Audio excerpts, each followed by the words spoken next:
the huddle led by Mohammad Wasim.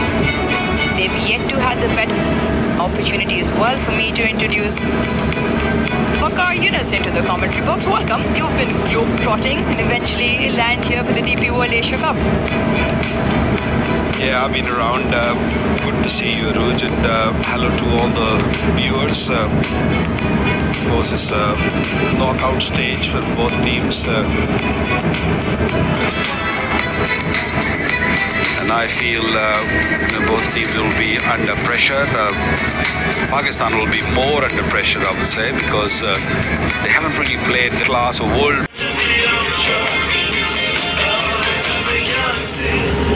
For the third change of bowling now. Instead of Ibrad, Nawaz will take the ball.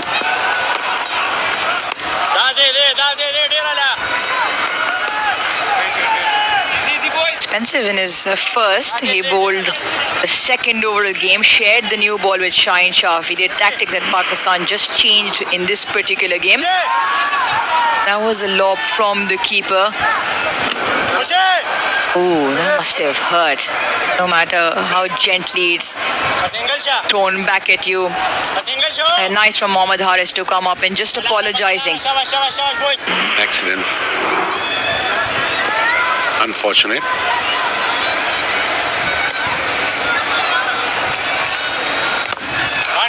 One.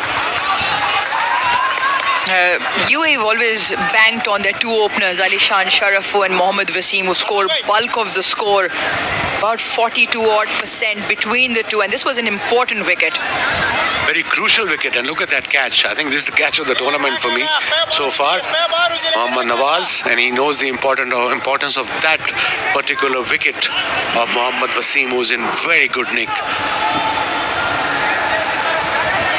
And yeah, he's got 50 in the previous game. He was in good nick. Change of field. Mid-wicket in the circle goes to short fine. Yeah, excellent catch. Importantly, running back, so over your head, but also when he fell, he kept hold of the ball. Very often when your elbows hit the ground, the ball can pop.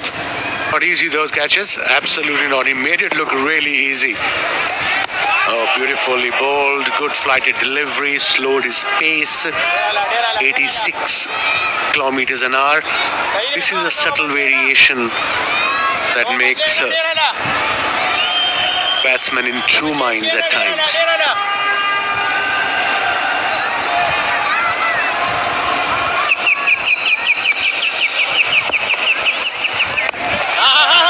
Hey, look at the numbers of the current two UAE batters.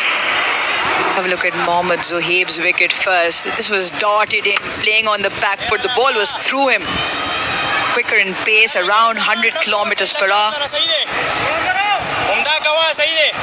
Ayub, brilliant.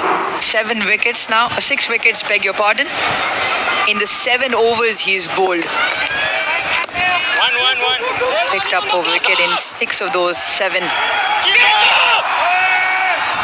Excellent. That Mohammad Wasim will hope that Dhruv, Parashar and Rahul Chopra can get a partnership to get them there. UAE partnership is so important. We lost 3 wickets. We're into 8th over now.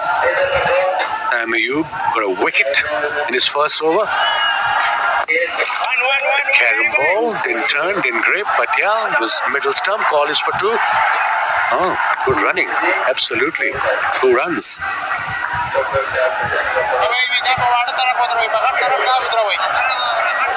Yeah, Mike Hesson and the think tank putting a lot of trust in him, hence why the spotlight. And he has delivered with the ball.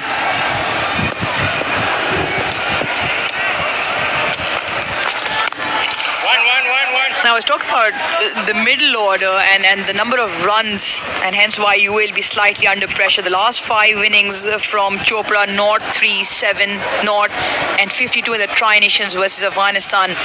Dhruv, on the other hand, 1-1-18, 1-15. So, yes, the pressure would be on them. Absolutely, and they're batting against one of the top mystery spinners in world cricket. Very nicely bowled, slightly slower pace, a carom ball. That's why it gripped. You bowl quicker, it won't grip. Let's have a look.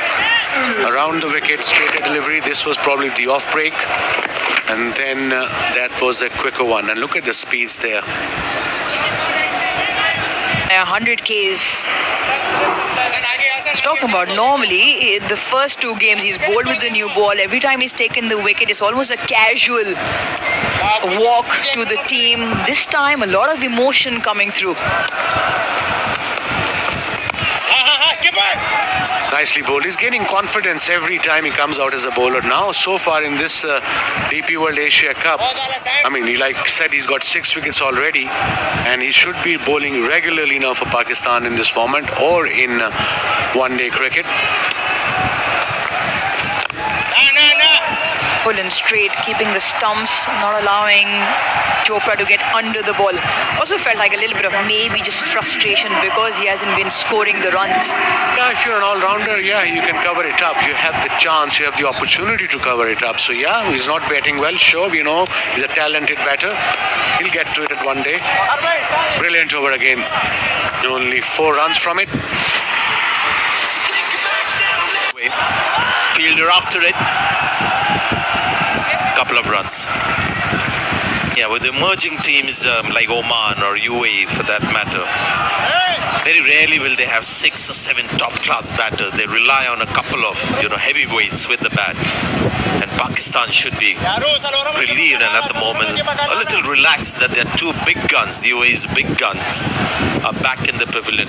And I'm talking about Mohammad Wasim and Alishan Sharafu. They're 2 major run getters are back in the pavilion. 1-1, good bowling. Well, they started well. First wicket gone down at 21 and things were looking pretty good for UAE. Pakistan had to break that partnership. A little bit of luck favoured Shaheen, got the inside edge onto Sharafu's off stump. And then, of course, a brilliant catch by Nawaz. Got rid of both of them. And now the body language you can see is very different. The Pakistani bowlers, they know that they've got things in control, required run rate over 8. That's 4. That's a gift. And graciously accepted by the batter as he should. Yeah, poor delivery from Nawaz.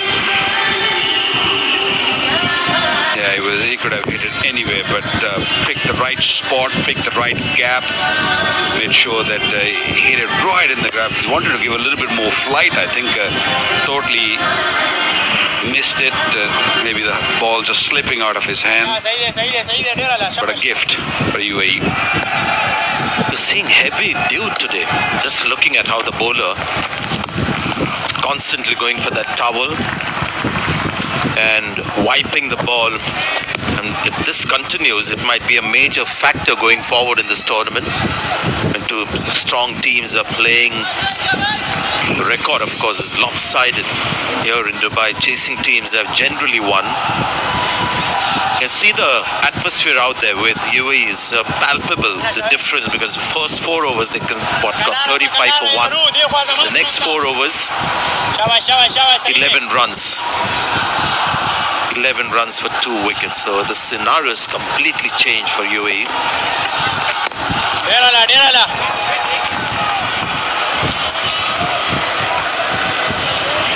We're seeing a lot of towels out and they're just trying to wipe the... That is the reason why the ball's getting damp, because as he pushes the ball, you can see the splash of water coming off his shirt.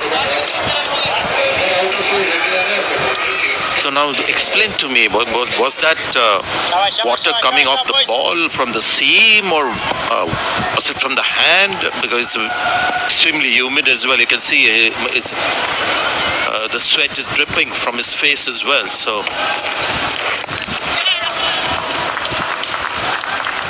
we can say that it's quite sappy. I thought made the error of going down the pitch to Shaheen Shah Afridi. You're not the bowler to do that. You're better off playing him from the crease that ploy worked against Oman for him, but not tonight. Become a really handy bowler, Saim. Have a look at once again the water just coming out of.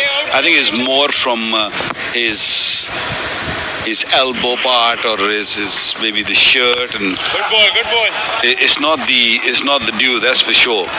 That's why the towels are out and keeping their arms and hands and back of the hands. They're all trying to keep it dry so the ball can come out of his hand properly.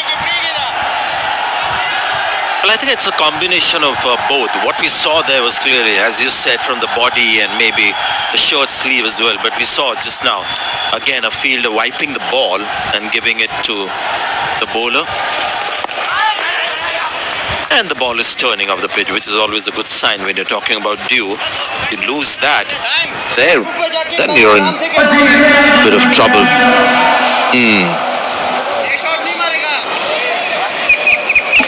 It is very humid out there. So everyone's trying to keep dry and make sure they don't lose too much sweat. There you go, another example. Drink a lot of water or fluid. Stay hydrate. That's the key when you come to cricket. Yeah, the hottest or the most humid that I've felt on a cricket field. I remember once playing in summer, peak summer, and it was a very humid place in South India, where every time I put the foot down, because there was so much sweat in the socks, the sweat would come out from the shoes. So it was like as if I was walking, wearing shoes that had a bit of, like in the rain, water seeps into your footwear. It was that kind of a feeling. So that was the hottest day I remember in the field as a player. Today is quite tough. Well, Sanjay, our days, those shoes were not waterproof, remember? And the leather is used to soak and get heavy. But modern days... I guess at this stage you can say there's a little more for the spinners than fast bowlers for some reason. Both Pakistan and even UAE struggling to get or score freely against the spinners. You have to see Dhruv Parashar and Rahul Chopra, what they possess now, whether they have the ability. You just mentioned big game for them, biggest game of their lives, because they're in with a shot, with a chance of beating Pakistan and making it through to the next round. And such is the nature of T20 cricket that it can just in minutes go either way. In a matter of 15-20 minutes, you could either get into a slightly more winning position or completely be out of the game. But Sanjay, I don't think this pitch is very hard to bat on. Yes, there was a little bit of bounce early on up front with the new ball. Maybe inside edge. I have a feeling that he got an inside edge. No, not interested, Agas. So I feel that when you lose early wickets, playing a false shot or playing across the line, you put your other friends or partners down the order who are coming. Because it's a knockout stage, you're very watchful, very careful. And that in that care, you lose more wickets because the pressure starts building on you.